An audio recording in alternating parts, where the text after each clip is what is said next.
શહેરના ચોક બજાર વિસ્તારમાં આવેલા એક વ્યસન મુક્તિ કેન્દ્રની બિલકુલ બહાર જ ડ્રગ્સની ડિલિવરી આપવા આવેલી એક મહિલા પેડલરને સુરત ક્રાઇમ બ્રાન્ચે લાખોના મુદ્દામાલ સાથે દબોચી લીધી છે.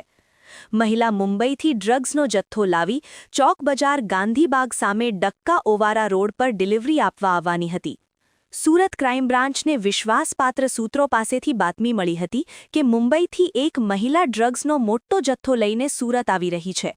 બાતમીમાં જણાવ્યા મુજબ રૂખસાર શેખ નામની આ મહિલા કાળા રંગનો બુરખો પહેરીને ચોક બજાર ગાંધીબાગની સામે ડક્કા ઓવારા તરફ જતા રોડ પર કોઈને ડ્રગ્સ આપવા આવવાની હતી.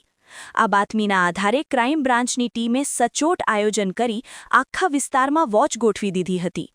પોલીસ જ્યારે વોચમાં હતી ત્યારે બાતમી મુજબની મહિલા પરિવર્તન વ્યસન મુક્તિ અને પુનઃવસન કેન્દ્રના ગેટ પાસે આવીને ઊભી રહી હતી. જે સ્થળે યુવાનો નશાની લત છોડવા માટે આવતા હોય તે જ સ્થળની બહાર ડ્રગ્સનું વેચાણ કરવાની આ હિંમત જોઈ પોલીસ અધિકારીઓ પણ સ્તબ્ધ થઈ ગયા હતા. મહિલા ત્યાં કોઈની રાહ જોઈ રહી હતી તે જ સમયે પોલીસે તેને કોર્ડન કરી લીધી હતી અને પ્રાથમિક પૂછપરછ શરૂ કરી હતી. LK star news, Surat.